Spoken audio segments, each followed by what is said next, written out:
The plane hummed quietly, but silence carried weight. Marcus sat rigid, breath shallow. Across the aisle, whispers sharpened into judgment. The attendant's gaze lingered too long, fear mistaken for authority. No words spoken, yet he felt condemned. Even the seatbelt light flickered like silent permission to oppress.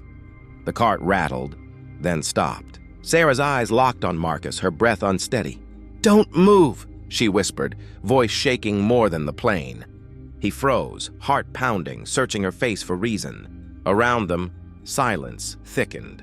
Not from danger in the clouds, but from judgment in the cabin. Boots echoed against the aisle floor. "Sir, you fit the description," one marshal said, voice steady, eyes colder. Marcus blinked, stunned. "What description?" Silence answered him. Passengers watched, pretending not to. The accusation didn't need words. The uniform had already decided who looked guilty. Engines thundered above the whispers. "Mom, what's happening?" a child asked, voice trembling. Marcus lifted his hands, slow, measured, surrender without crime. Eyes followed him, not with concern, but certainty. In that pressurized silence, he realized justice had no altitude, only gravity pulling dignity down. "Sir." "Step this way," the officer said, fingers on the cuffs. Marcus lifted his hands slowly. A passenger whispered, "Is he—" Cameras flashed. Phones recorded, eyes curious, hungry. "Why am I being treated like this?" Marcus asked quietly, calm edged with disbelief. The officer didn't answer, only guided him forward. Voices from seats murmured guesses. No one intervened. He realized silence might be louder than protest. Engines hummed beneath the flashing lights. Outside, the world scrolled, judged, and shared. In that moment, innocence became entertainment. Sarah's hands shook as she gripped the edge of the table.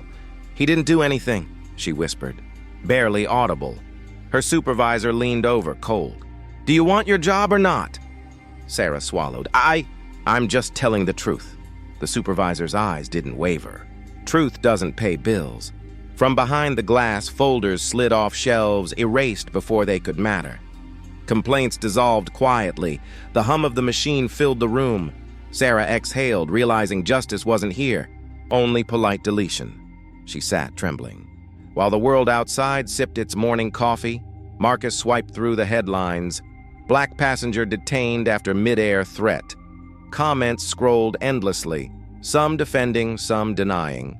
Hashtags flared and vanished. A ping. Another unread message. Apologies, warnings, strangers reaching, friends hesitating. Sarah avoided mirrors. She stared at herself anyway. "Did I fail?" she whispered. Her phone buzzed. Naomi Wells. "This time, let's not let it die in silence." Marcus read the words, calm, steady. Outside, the world debated tone, not truth. Inside, someone finally asked the questions that had been ignored for too long. Marcus sat at his desk, fingers hovering over his notes. No charges. No apology. A colleague whispered, "Are you okay?" Marcus didn't flinch. "I'm fine," he said, calm, measured. Another message popped up, a hesitant apology. He didn't reply. He documented everything silently, each entry a quiet defiance. Headlines shifted. Murmurs spread through offices. Someone cleared their throat. "He's still standing." Marcus looked up, voice low, unbroken. "In a world built on fear, sometimes silence is the loudest scream."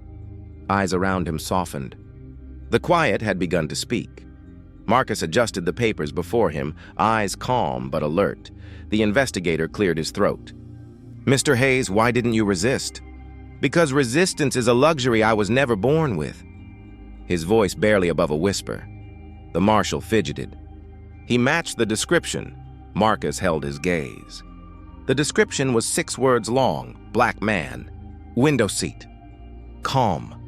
Murmurs spread quietly through the room. Sarah's hands clenched in her lap. I told them." "He didn't." Her voice broke, swallowed by the sterile air. The investigator's pen hovered, abandoned mid-sentence. A cameraman shifted. This is live." Marcus didn't flinch. Silence thickened. stretching past walls, cameras, and uniforms. One executive swallowed, eyes darting to the floor. You realize how this looks?" the marshal stammered, voice taut. "I realize truth isn't loud, it just waits," Marcus replied softly. A pause, long enough for weight to settle in every chest. The room exhaled together, though none spoke. Cameras clicked, capturing the quiet unraveling of carefully constructed power. Sarah let her head tilt, tears held back. Marcus sat, still and unshaken. Truth had entered, without shouting, without a fight. Yet it left no corner untouched. Sarah's hands trembled as she rose. "He was reading a book," I told them. They didn't want to listen. The chief of security's face flushed red. He swallowed hard, eyes darting, avoiding hers. A screen flickered on. Voices played back. Profile behavior. Suspicious calm. Contained quietly, Marcus's gaze swept the room. "You didn't just chain my wrist that day. You chained your humanity." The CEO adjusted a cufflink as if it could hide guilt. No one spoke. Cameras clicked silently, capturing the exact second shame became visible. The marshal looked down, jaw tight. The lawyer closed her file slowly. Hands shaking, Sarah let herself collapse into her chair, soft sobs filling spaces no one claimed. A rustle came from the back. A journalist's pen hovered, suspended mid-note. Marcus remained still, calm, letting the weight settle, eyes steady on every face. They looked at me, not as a suspect, but as a mirror, he narrated softly, voice carrying over the hush. Silence stretched, thick enough to echo each unspoken confession. Every recorded phrase, every guilty glance, reverberated. A quiet reckoning the room could not ignore. No one raised a voice. The air itself acknowledged the shift. Sarah wiped her eyes, shaky, realizing accountability had finally arrived.